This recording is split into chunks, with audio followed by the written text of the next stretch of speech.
When I observe the current condition of American politics, I am constantly mind blown at the level things have degraded, at the level our quality representation has degraded, at the level the political culture has degraded into being more of a matter of blood sports and memery than actually a serious reckoning with the first principles of political organization and what it actually means to have good governance, what it actually means to be an American, what it actually means to have liberty. All these higher order concepts are being crushed and degraded beneath the weight of mediocrity, my friends, and it's driving me up a wall.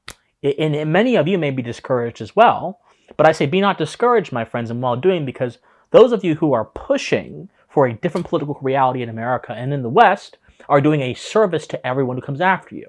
Now, the latest level of mediocrity that we have seen in our political conversation, the latest level of absurdity, is what is happening with Congressman George Santos of New York. Now, many of you may have seen news headlines, or you may have heard exactly what's going on, but I'll give you the rundown if you're not familiar, if you are forced enough to be unbaptized in this knowledge. George Santos is a congressman from New York, and he has been the subject of numerous inquiries due to the fact that he has been caught lying about virtually every single aspect of his existence. He has lied so much that there have been reports that have said that there is very little about him that is verifiably true. Now, when someone lies in any context and they do so to such an extent that you can't even verify if they're even who they say they are, that's a red flag in and of itself. But when they're occupying public office, where they wield some kind of power over the political system in America, that's even a bigger problem, and it's one that needs to be addressed and needs to be addressed immediately. And despite these improprieties, George Santos now has 2 committee seats in the House of Representatives, given to him by Kevin McCarthy, who continues to agitate me and annoy me every single day. As many of you may know, I didn't like Kevin McCarthy in the first place. I didn't want him to become Speaker. I think that he has some serious problems. He is not committed to fully rooting out the powers that be within our government that are manipulating it for impure purposes. He is not fully committed to investigating the FBI or taking on the NSA surveillance. They're doing anything that would actually tangibly further the survival of America to another decade or so. He's more so interested in just preserving the status quo. And we saw with Donald Trump that people that preserve the status quo are not favored by the electorate or by a growing portion of the electorate because those people are not doing anything new. They're not embodying the fires of the American Revolution that were very dynamic and were very much about ensuring that proper representation was being taken place.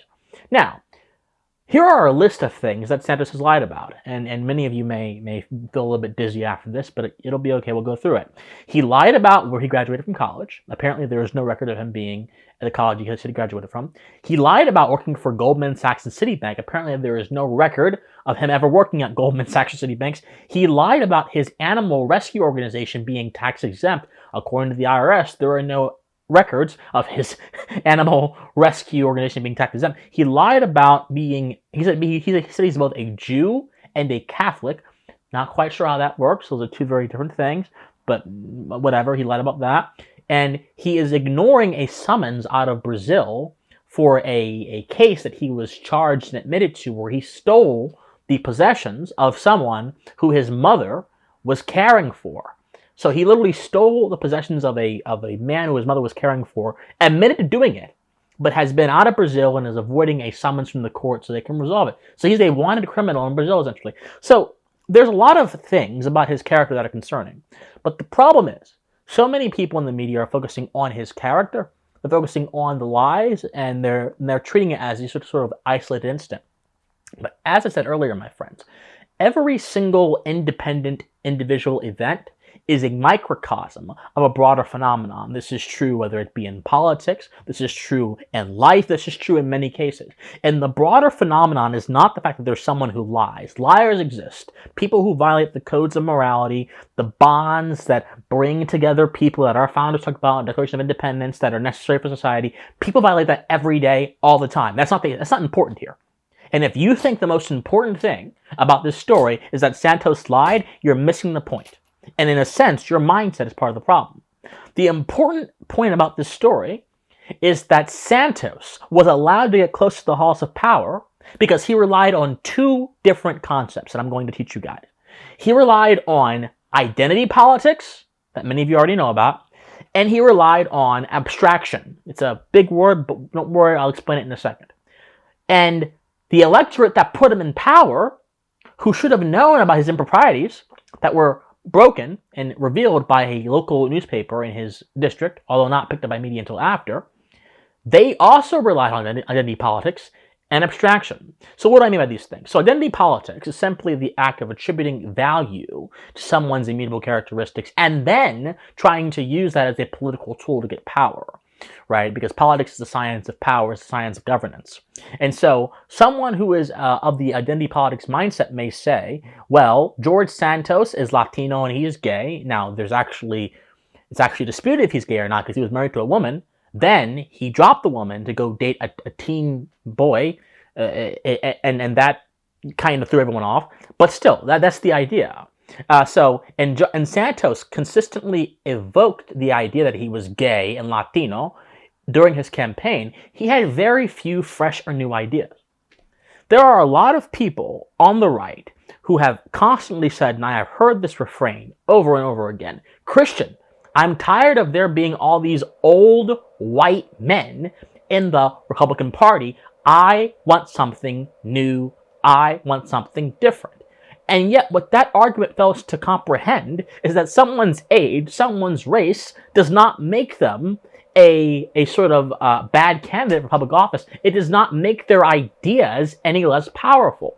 There are plenty of old folks who have great ideas about how the world should work, and there are plenty of young folks who have terrible ideas, and vice versa.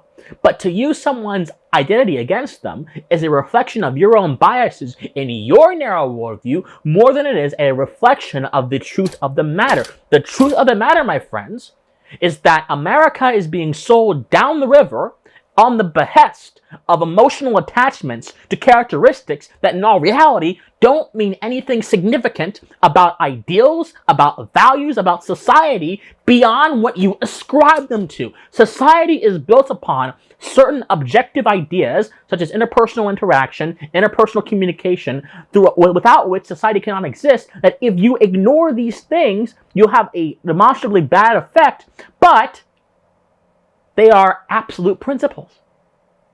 It's not based on giving value to something that has only recently become a measure of social status. That's what's happening here. George Santos is not George Santos. George Santos is a representative for all kind of different emotions and feelings that the electorate in his area has towards the Republican Party, towards him being gay and Latino, and he embodies that. But he's a sacrificial lamb because there are 10,000 other people willing to fill that vacuum. When there's one gay minority person who uses their identity to become popular, who goes away, there's always another one willing to fill the vacuum. And that's the problem. The problem with George Santos is that the electorate in America is susceptible to rhetoric that does not reflect fundamental first principles, but instead reflects crude evaluations of characteristics that have nothing to do with good governance, that have nothing to do with the principles our country was built upon, that have nothing to do with being a good congressman, which have nothing to do with constituent service. Who someone has a relationship with, provided it is a legal and consensual relationship, is no business, has no bearing upon their ability to deliver well. And if it does, that ought to be held against them, not for them. And yet, Santos was able to skid by and escape into Congress, away from his mundane life into Congress, by using those metrics. There is a problem with elections, my friends. Democracy, people say America is a democracy. First of all, not only is that historically and categorically not true, but democratic mechanisms are subject to corruption. Because when popular majority becomes the means by which the minority is subdued and subjected to, you don't necessarily have a more intelligent kind of government. You have a government driven by passions. If a lot of people in the country begin to value identity characteristics over merit, then what happens? The passions begin running the system. And systems that are built off of principles, that are therefore taken away from those principles, and then they are based on lower considerations, are not systems that can exist well. If Congress was made to protect the Constitution, preserve the Constitution, and to represent the fundamental ideas of America, but Congress becomes about having more diversity and more inclusion, or having more sort of people that have different characteristics, then Congress is no longer focusing on its goal. It is becoming sidetracked by a secondary goal that harms the institution. George Santos, John Fetterman, and anyone else who was ever elected for their identity, for their race, for their sexuality, or whatever, are harming the institutions of our countries by attacking their fundamental foundations and twisting them in such a way that they no longer matter. It's a shame. If more Americans had an appreciation for what this country was, George Santos wouldn't be possible in the first place. If more Americans had an appreciation for philosophy, George Santos would have never even gotten close to public office. If more Americans had an appreciation for what is proper and what is correct, George Santos wouldn't even be a story. If more Americans understood the importance of vetting your candidates and not relying on their party affiliation to direct your vote, perhaps our processes in this country that we use to elect people would be stronger and more sane and more sound. But unfortunately, democracy is only good as the people that inhabit it. And if there are unvirtuous people, irrational people, making emotional decisions upon which they have no rational basis for, then your system, your political system, will fall. It will falter. This is not an argument against popular sovereignty. This is an argument against majoritarian rule. This is an argument against the rule of the unvirtuous.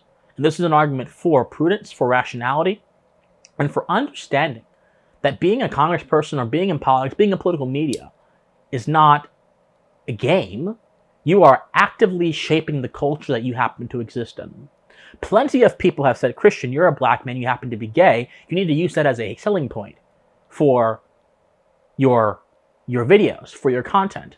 And I have no respect for someone who begins a sentence with, as a black man, or as a gay man, or as a black woman. I have no respect for you, because as Emerson said in Self-Reliance, I don't know you if you attach yourself to something that is not reflective of you. A priest who attaches himself to a dead institution, in Emerson's words, becomes merely a lawyer, a spokesperson for that institution, and I should not presume that he has any independent thought from that title. But a priest willing to stand upon his own convictions, founded upon his own rational inquiry, is someone I can take seriously. Someone involved in politics, a content creator or a politician, that says, I am a gay man, or as a gay man, as a black man, as a whatever, I can't take you seriously because I don't know you. I don't know who you are. I don't know what you're doing. I don't know why you're doing it, because I don't understand what your characteristics have anything to do with who you fundamentally are as a human being. But if you say, I believe in the axiom of liberty as established in the Constitution, okay, I can understand that. I can get that. If you say, I am convicted against this thing right here because it violates my values, I understand that. I can get that. I can understand you. But any content creator out there that is using identity politics as a tool to manipulate the audience to liking you, I don't understand you. I don't get you. You're doing damage. Stop it. You're doing significant damage to the culture. I understand there are certain things that I can talk about because of my supposed characteristics. I get it.